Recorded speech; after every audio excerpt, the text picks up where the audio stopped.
በስመ አብ ወወልድ ወመንፈስ ቅዱስ አሃዱ አምላክ። በጥቅምት 30 በስንክሳር ታስበው የሚውሉ በዓላትና የወንጌል ንባባት። ዕረፍቱ ለአብርሃም ጽሙድ ወአስተርዮተ ርእሱ ለዮሐንስ መጥምቅ ወፋሲለደስ ወቢር ወካይና ወይስሐቅ ንጉሥ መርቲስ ወማርስ። ዘነግ ምስባክ መዝሙር 30 ከቁጥር 11 እስከ 12። ወተጽዕልኩ በሃበ ኩሎሙ ጸላእትየ ወፈድፋደሰ በሃበ ጎረየ ግሩመ ኮንክዎሙ ለአዝማድየ። የቅዱስ ማቴዎስ ወንጌል ምዕራፍ 11 ከቁጥር 1 እስከ ፍጻሜ ያለው ኃይለ ቃል እንዲህ ይላል። ጌታችን ኢየሱስም 12ቱን ደቀ መዛሙርቱን ማዘዙን ከፈጸመ በኋላ ሊሰብክና ሊያስተምር ወደ ከተሞቻቸው ሄደ። ዮሐንስም በእስር ቤት ሳለ ክርስቶስ ያደረገውን ሰምቶ ከደቀ መዛሙርቱ ሁለቱን ወደ እርሱ ልኮ የሚመጣው አንተ ነህ ወይስ ተስፋ የምናደርገው ሌላ አለ አለው። ጌታችን ኢየሱስም መልሶ እንዲህ አላቸው፣ ሂዳችሁ ያያችሁትንና የሰማችሁትን ለዮሐንስ ንገሩት። ዕውሮች ያያሉ፣ አንካሶችም ይሄዳሉ፣ ለምጻሞችም ይነጻሉ፣ ደንቆሮችም ይሰማሉ፣ ሙታንም ይነሳሉ፣ ለድሆችም ወንጌል ይሰበካል። በእኔም የማይሰናከል ሁሉ ብፁዕ ነው። እነዚያም ከሄዱ በኋላ ጌታችን ኢየሱስ ስለ ዮሐንስ ለሕዝቡ እንዲህ ይላቸው ጀመረ። ምን ልታዩ ወደ ምድረ በዳ ወጥታችኋል?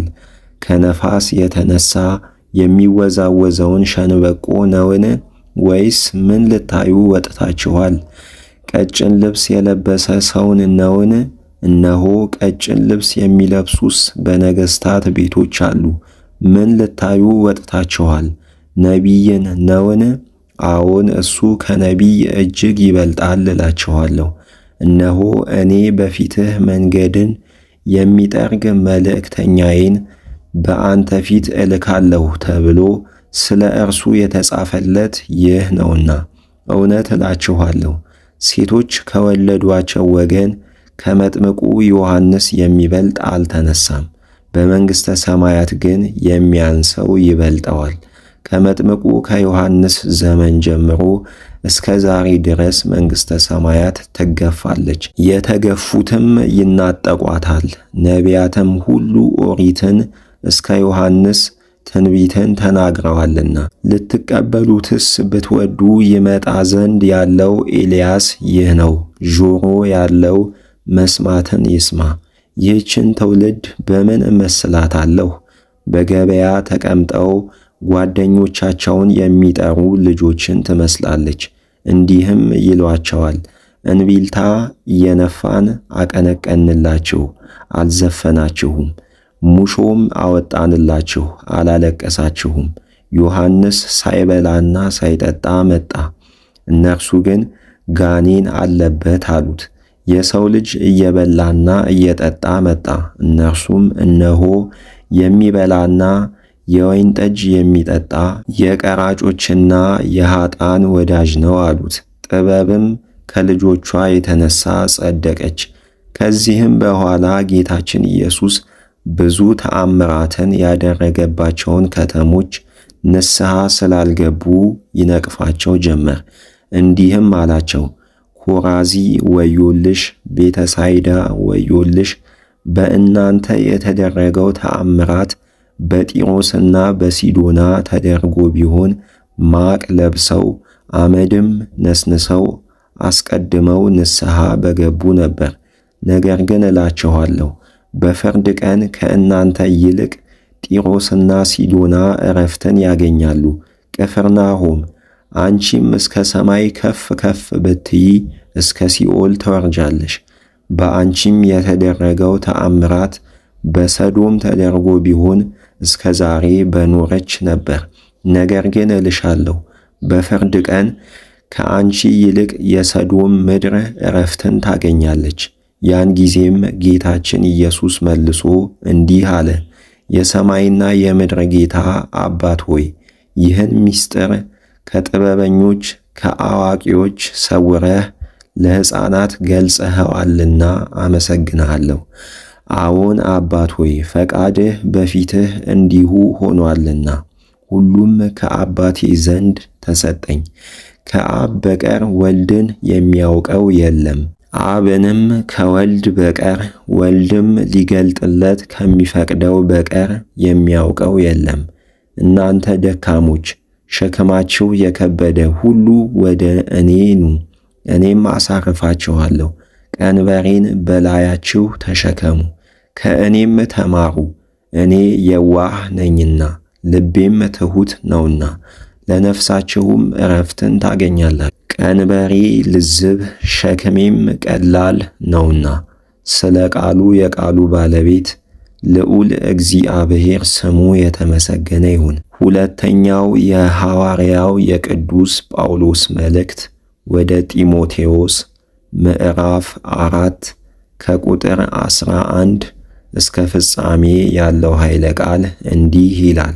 ሉቃስ ብቻ ከእኔ ጋር ነው፣ ማርቆስን ከአንተ ጋር አምጣው፣ እርሱ ለመልእክት ይጠቅመኛልና። ቲኪቆስንም ወደ ኤፌሶን ላኩት። ስትመጣም በጢሮአስ በአክርጳ ዘንድ የተውሁትን በርኖሱንና መጻሕፍቱን ይልቁንም ብራናውን አምጣልኝ። አንጥረኛው እስክንድሮስ በብዙ አሰቃየኝ፣ ነገር ግን እግዚአብሔር እንደ ሥራው ይክፈለው። አንተም ከእርሱ ተጠበቅ፣ ትምህርታችንን እጅግ ተቃውሟልና። በመጀመሪያ ክርክሬ ሁሉም ተውኝ እንጂ ከእኔ ጋር የተባበረ የለም። ይህንም እግዚአብሔር ይቅር ይበላቸው። የስብከቱ ሥራ በእኔ እንዲፈጸም አሕዛብም ሁሉ እንዲሰሙት እግዚአብሔር ቆመልኝ፣ አጸናኝም። ከአንበሳ አፍም ዳንሁ። እግዚአብሔርም ከክፉ ነገር ሁሉ ያድነኛል፣ ለሰማያዊውም መንግሥት ይጠብቀኛል። ለእርሱ ከዘለዓለም እስከ ዘለዓለም ክብር ይሁን። ጵርስቅላንና አቂላን የሄኔሴፎሩንም ቤተሰብ ሰላም በል። አርስጦስ በቆሮንቶስ ቀረ፣ ጥሮፊሞስን ግን ታሞ በመሊጡ ተውሁት። ከክረምት በፊት እንድትመጣ ፍጠን። ኤውግሎስና ጴዴስ፣ ሊኖስም ቀላውድያም ወንድሞቻችን ሁሉ ሰላምታ ያቀርቡልሃል። ጌታችን ኢየሱስ ክርስቶስ ከመንፈስህ ጋር ይሁን። ጸጋ ከአንተ ጋር ይሁን። አሜን።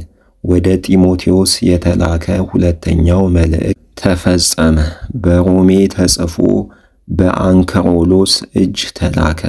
ለእግዚአብሔር ምስጋና ይሁን። አሜን። ስለ ቃሉ የቃሉ ባለቤት ልዑል እግዚአብሔር ስሙ የተመሰገነ ይሁን። የቅዱስ ያዕቆብ መልእክት ምዕራፍ 1 ከቁጥር 2 እስከ 6 ያለው ኃይለ ቃል እንዲህ ይላል። ወንድሞች ሆይ ልዩ ልዩ መከራ በሚመጣባችሁ ጊዜ በሁሉ ደስ ይበላችሁ።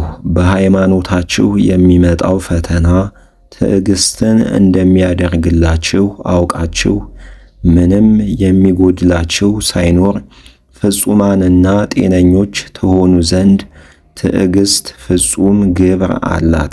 ጥበብን ያጣት ሰው ቢኖር ሳይነቅፍና ሳይነፍግ ለሁሉ በልግስና የሚሰጥ እግዚአብሔርን ይለምን፣ ለእርሱም ይሰጠዋል። ስለ ቃሉ የቃሉ ባለቤት ልዑል እግዚአብሔር ስሙ የተመሰገነ ይሁን።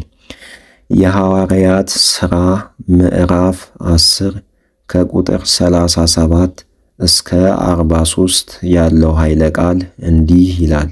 ዮሐንስ ከሰበከው ጥምቀት በኋላ ከገሊላ ጀምሮ በይሁዳ የሆነውን ነገር ሁሉ እናንተ ራሳችሁ ታውቃላችሁ። ስለ ናዝሬቱ ስለ ኢየሱስ እግዚአብሔር በመንፈስ ቅዱስ በኃይልም እንደቀባው እየዞረም መልካም እንዳደረገ ሰይጣን ያሸነፋቸውንም እንደፈወሰ ታውቃላችሁ። እግዚአብሔር ከእርሱ ጋር ነበርና። በይሁዳና በኢየሩሳሌም ባደረገውም ሁሉ እኛ ምስክሮች ነን። እርሱንም በእንጨት ላይ ሰቅለው ገደሉት።